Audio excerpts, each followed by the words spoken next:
He was just such a great fit for us and Wink's defense. Like, if Wink were to just create an outside linebacker in a lab, this would be Kevon Thibodeaux. He's got all the skill sets that we look for. He can be a dominant edge setter, explosive and violent, relentless pass rusher, and then everything else you see that's required in the package. So really all those things combined, it's just such a good fit for us, and he's just taking it and running with it. How much did you get to spend, you guys spent a lot of time with him. You were involved in all of that? We did, yeah. It was, fortunate we were able to meet with him at the Combine. Then when he came here, we really had a great experience getting in the classroom with him, teaching him some of our defense, then having him give it back to us. I mean, it was, through that experience, you realize he learns this stuff at such a high level. I mean, it felt like we were dealing with a vet in that meeting right there, a guy that had been through it and understand it. He's asking questions that guys, that had been here for 6 weeks were asking in week 3 or 4, the level of detail with it. So that kind of stuff really, for us as a coaching staff, you see that, and you see this guy gets football at a high level, and he wants to understand our stuff at a high level. Did you see any of that brand stuff? There was talk, people got to get to know this guy.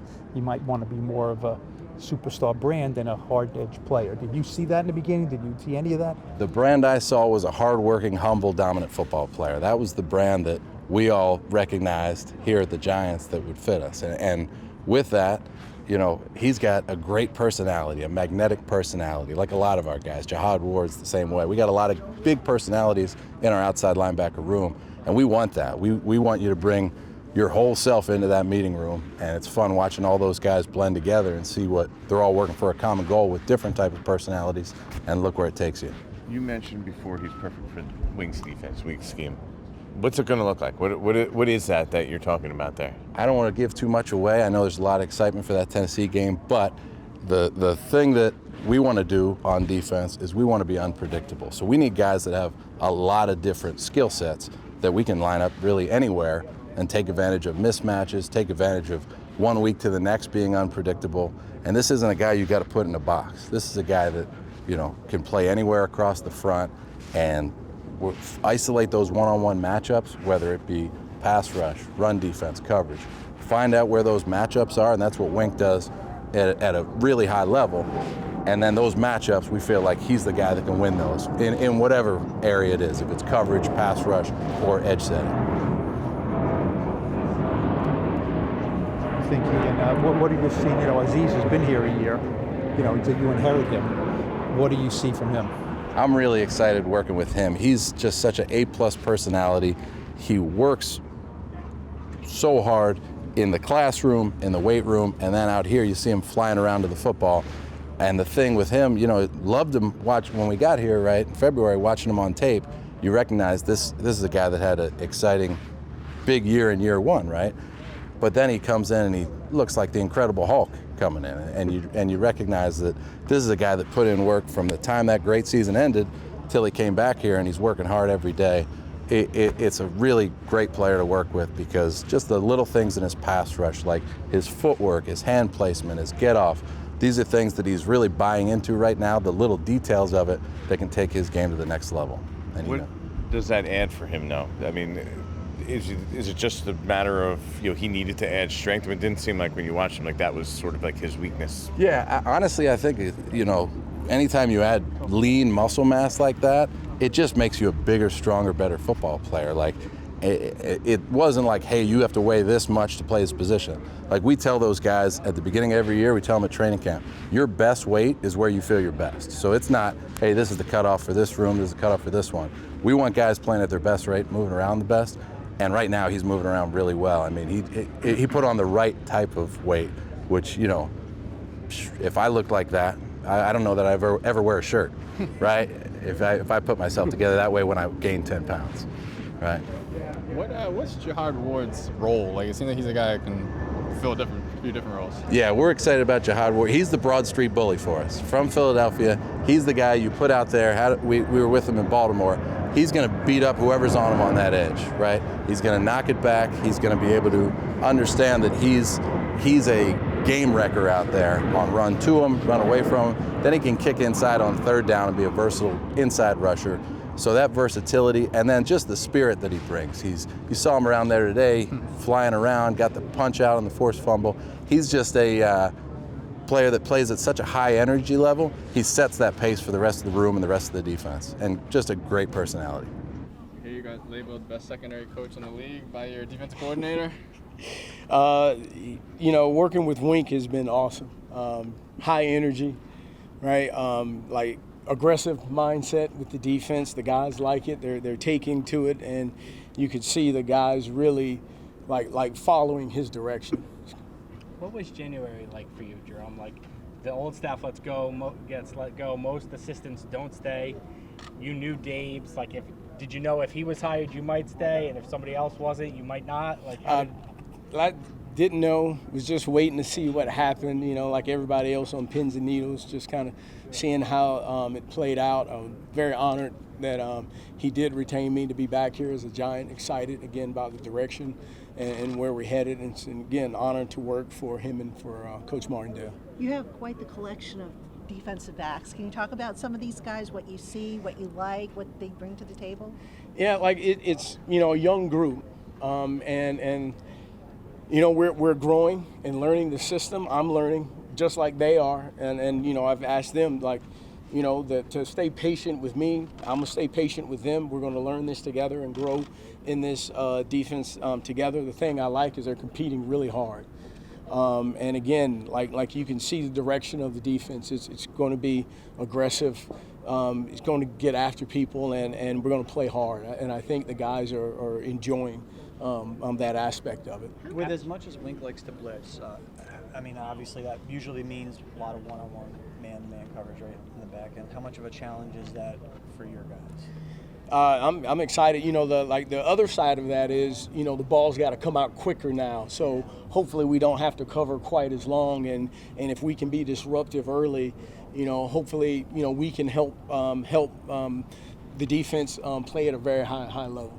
how different is this for you when you look around? Like last year, I think all of us, there was familiarity. We thought like the secondary is the strength. They have Logan Ryan and they have James Bradbury, and now those two guys are gone, and now it's like you have all young guys. So same players, familiarity, but now all of a sudden you're the young unit instead of the veteran unit. Yeah, definitely, again, a young unit. But again, I'm excited for where this group is going. Again, they're competing very hard. They want to be good. They're trying their butt off to do it right, to do what Wink asks. And again, each day we're just trying to take another step and get a little better than we were the day before. Can you speak about Aaron Robinson and the transition that he's making from being a slot corner mostly in college to, playing outside? Yeah, you like his length, his competitiveness, his toughness.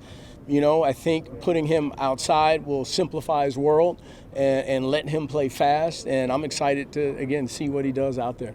How much does things change for Adoree, whereas James kind of covered the number one receiver a lot last year? I mean, how much does his role change now? We'll see how that plays out as we go. Whether we will match, whether we won't match, we'll see. Right now we're just playing left and right and playing them on both sides, and so just trying to see where we end up. I mean, that potentially could leave Aaron in a situation where he's going to have to maybe cover the team's number one receiver. What's your confidence level in him right now? Oh, I'm confident in anybody we put out there. Any of like even, as we go through the season, guys get dinged up and the next guy up. We have a next guy up mentality. We'll put the next guy out there, and I'm confident that the next guy will step up to the challenge and play his butt off just like we expect Aaron to. What about Flott's skill set, Cordell Flott's skill set? Maybe makes him a guy who's potentially equipped to start as a rookie in the slot? We'll see what happens there. I like his versatility. Like today he played some nickel, played some corner. I like his length, for playing outside. So again, we'll just see how all these battles play out, and I know that he'll bring us flexibility though, that he can play inside and outside. How different is the mindset that your secondary has to have? Because last year, it seemed like effective defense for you was keep the ball in front of you, maybe, force a punt. Now it's go out and attack them. So how much does that change? It seems like one extreme and the other. Yeah, again, like right now, the guys are really excited about the direction we're going with that because, again, we know quarterbacks aren't going to have all day to sit back there and pat the ball on us, that we're going to be aggressive, we're going to go after them. That's going to put some at times stress on us in the back end. And again, I'm excited that we'll hold up and we'll do our job at a high level. How much more is there, growth-wise for a guy like Dexter Lawrence, who's been a good player for a while, but maybe not a great one? A lot. He can grow a lot.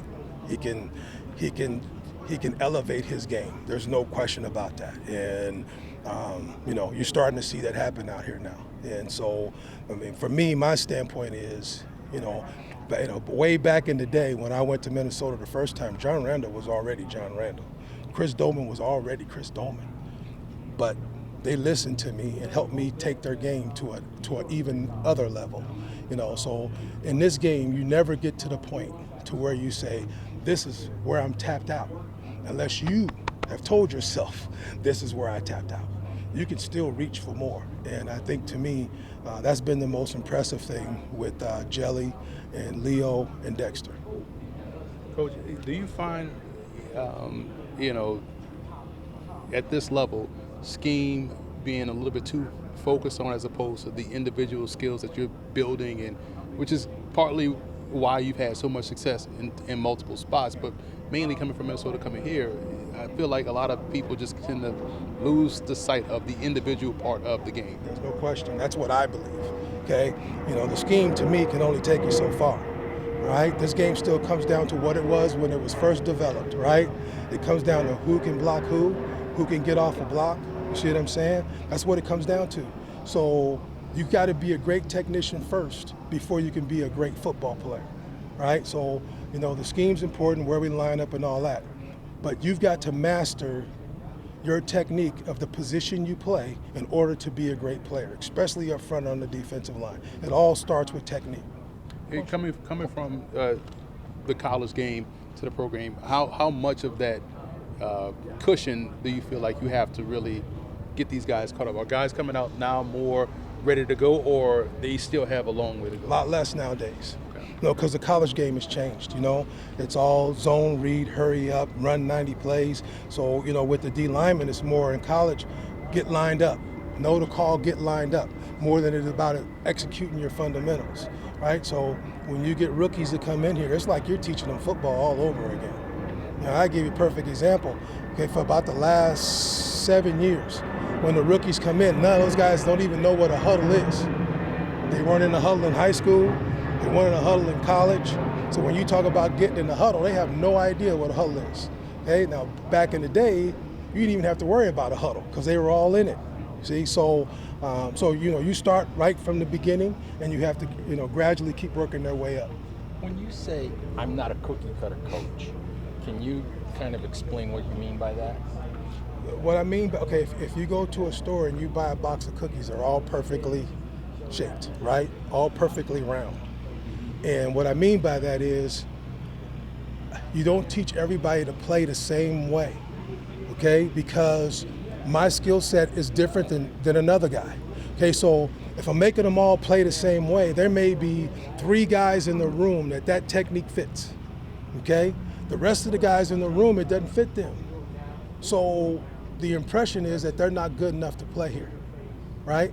But if you play around with the scheme that within their skill set, then their ability to be a great player comes out. And so, is it harder to teach as a coach? Yes, okay? But my job is to get the best out of every guy that has a blue helmet on. That's my job. And so the only way I can do that is to figure out who they are first. And then that skill set will dictate what position you put them at, right? Exactly right. So their best skill can be used the most. Exactly right.